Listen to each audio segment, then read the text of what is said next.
Hi, I'm Blake Lively, and I'm going to be taking the BuzzFeed quiz, which iconic Blake Lively character. Good morning, everyone.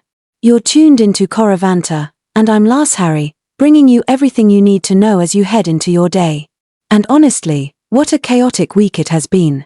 There's a lot to unpack, and none of it is small. From celebrity legal drama that keeps getting messier, to courtroom developments that feel straight out of a documentary, to global tensions that are starting to unite people who normally don't agree on anything, this episode is loaded.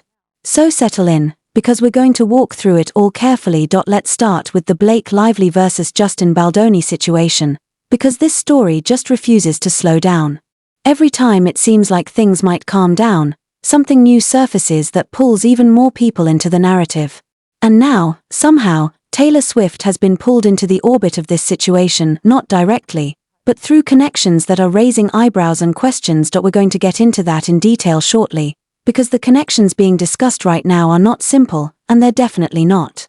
But before we go there, we need to talk about another case that has been developing in parallel, one that has quietly turned into what some are calling one of the strangest legal sagas in recent memory. I'm talking about the Laura Owens case. If you've been following along, you already know this story has taken some unbelievable turns.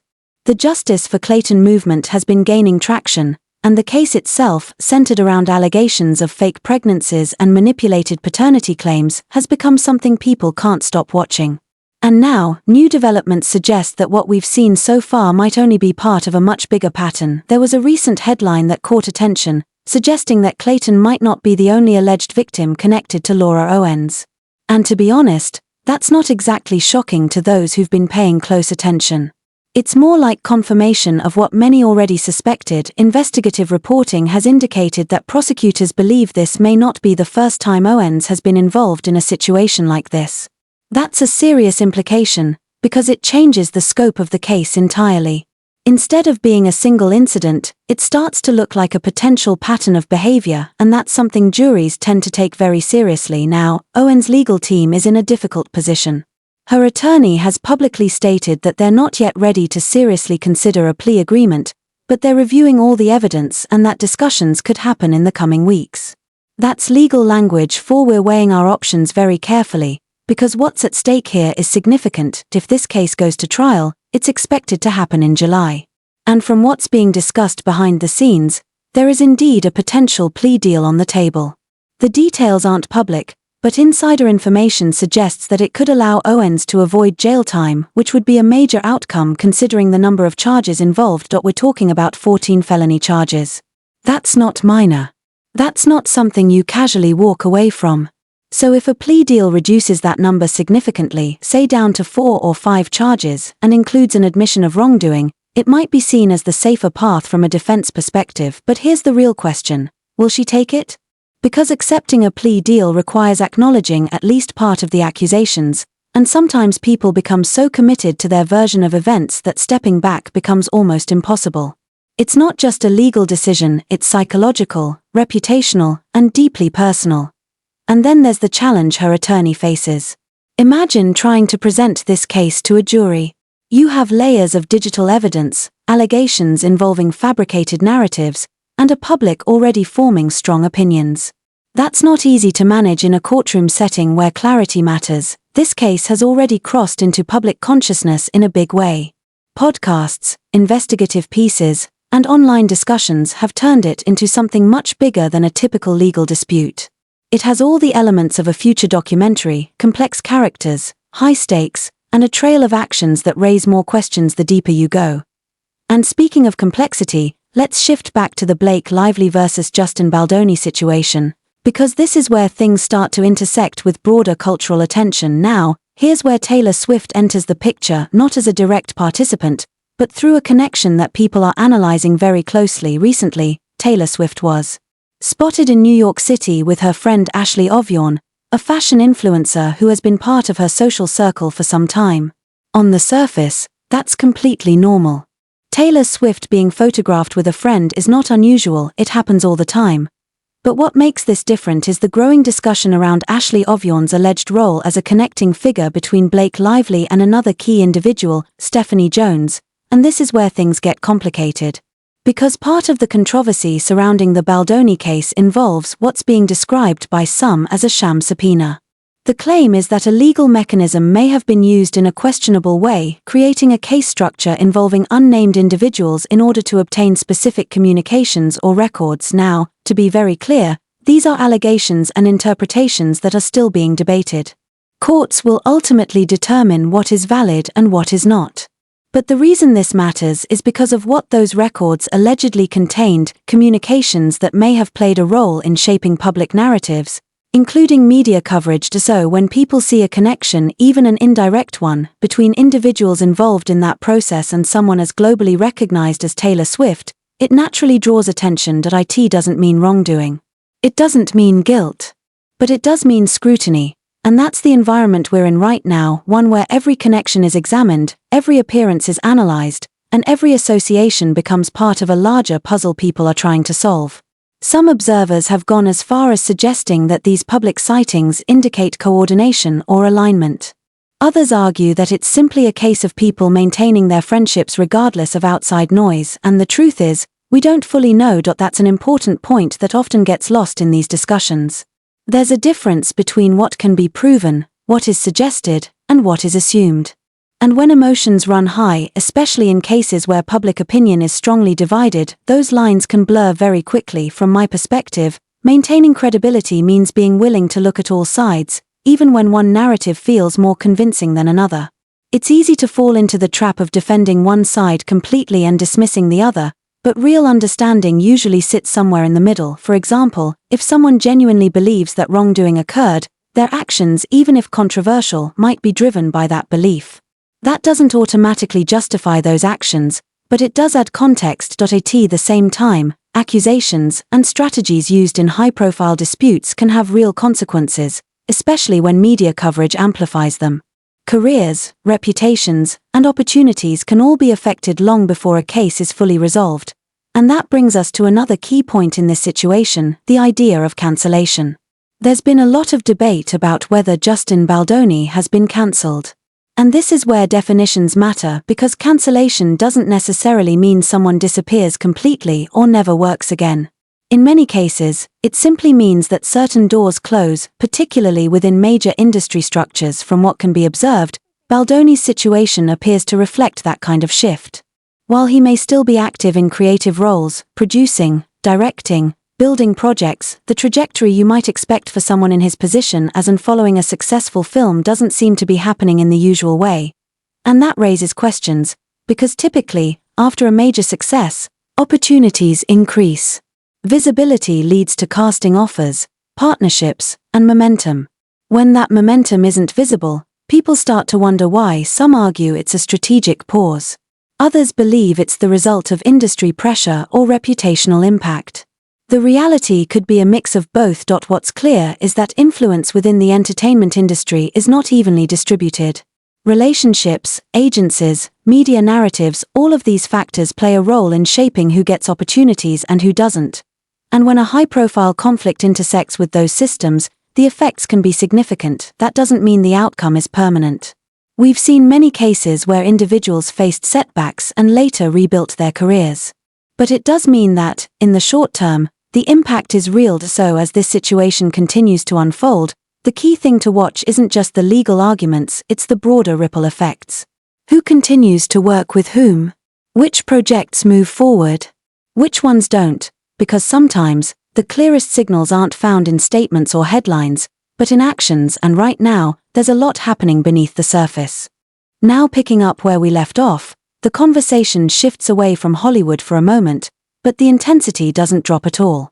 In fact, in some ways, it escalates, because now we're stepping into something much bigger than celebrity disputes. We're stepping into global politics, war, and a growing sense that people across completely different ideologies are starting to find common ground on at least one issue. And that issue is simple. People are tired of war. What's interesting, and honestly rare, is seeing voices from both sides of the political spectrum beginning to overlap in their criticism.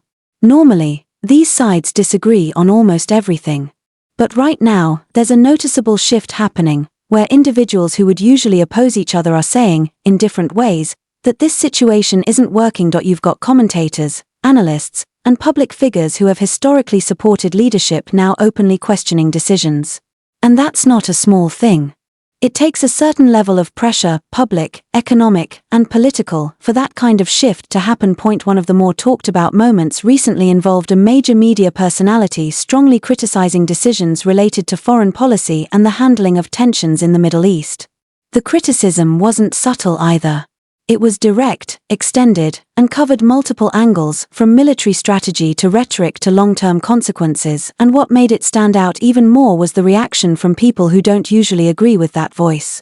Instead of pushing back, many acknowledged that the points being made were valid.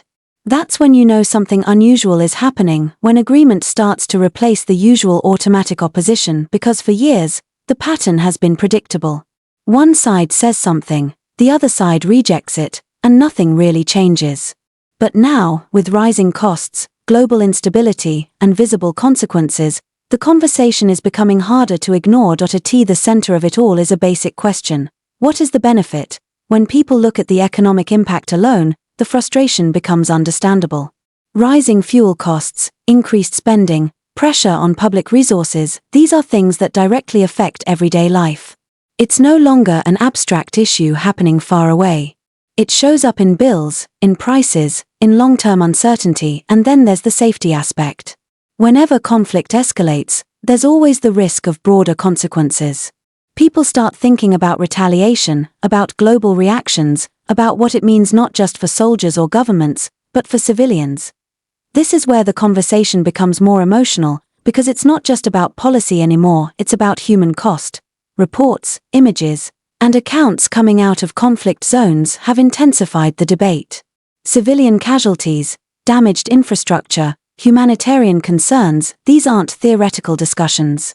They're real, and they're being documented in real time. Different groups interpret these events in different ways, of course. Some frame it as necessary action, others as excessive force. But regardless of interpretation, the scale of the situation has made it impossible to ignore, and for many people, the idea that taxpayer money is connected to these outcomes has become a major point of concern. That's where frustration turns into something stronger, a demand for accountability, because at the end of the day, people want to know where their money is going and why. There's also a growing argument that resources could be used differently. Instead of funding external conflicts, why not invest more heavily in domestic issues? Infrastructure, healthcare, education, these are areas that consistently come up in these discussions. It's not a new argument, but it's gaining more traction now because the contrast feels sharper. When people see large sums being allocated abroad while problems at home remain unresolved, it creates a sense of imbalance. And that imbalance is what's driving more people from different backgrounds, beliefs, and political identities to speak up. Another layer to this conversation is the idea of military expansion and preparedness. Recent discussions about automatically registering young men for draft eligibility have added fuel to the fire. Even if it's framed as a procedural update, the symbolism of it is powerful because it signals the possibility, however distant, of escalation, and for younger generations, that's a serious thought. The idea that global decisions could directly affect their future in such a personal way is not something they take lightly. At the same time, questions are being raised about efficiency and strategy. There have been reports of logistical issues, situations where planning and communication didn't align the way they should have. These kinds of stories, whether isolated or systemic, contribute to a broader perception problem. People start asking, if the execution isn't flawless, why take the risk at all? And then there's the financial scale of it all. Numbers get thrown around: billions, trillions, and at some point, they stop feeling real. But when broken down, the impact becomes clearer. Budgets expand, priorities shift, and suddenly the conversation isn't just about defense, it's about sustainability. How long can this continue? What are the long-term consequences? These are not easy questions, and there are no simple answers. But the fact that more people are asking them, and asking them loudly, is significant. Even within circles that traditionally support strong military action, there's a noticeable shift toward questioning rather than automatically agreeing. That doesn't mean opinions have completely changed, but it does mean the conversation is evolving. And that evolution is important, because real change, historically, doesn't happen when everyone agrees.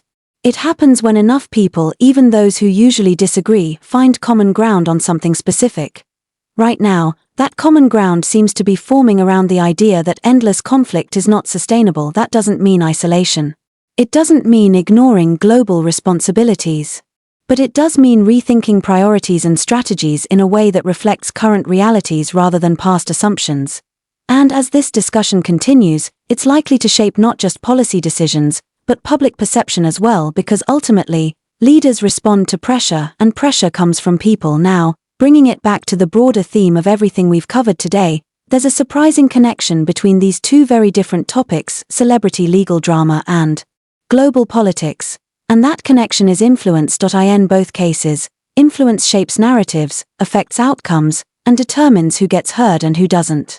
Whether it's media coverage of a legal dispute or public framing of a geopolitical issue, the way information is presented matters. It affects how people think, how they react, and what they believe. That's why it's important to stay aware, to question, and to look beyond the surface whenever possible, because the world right now is loud. There's constant information, constant updates, constant opinions. And in that noise, it's easy to lose clarity. But if there's one thing this week has shown, it's that people are paying attention more than ever. They're connecting dots, asking questions, and refusing to just accept things at face value. And whether that leads to change or not remains to be seen, but it's definitely something to watch. That's where we'll leave it for now. It's been a lot to take in, and honestly, it's the kind of news cycle that can leave you feeling a bit overwhelmed. But it's also a reminder of how interconnected everything has become, from entertainment to law to global affairs. This is the world we're navigating, and staying informed is part of understanding it. We'll be back again soon with more updates, more analysis, and more of the stories that are shaping the moment.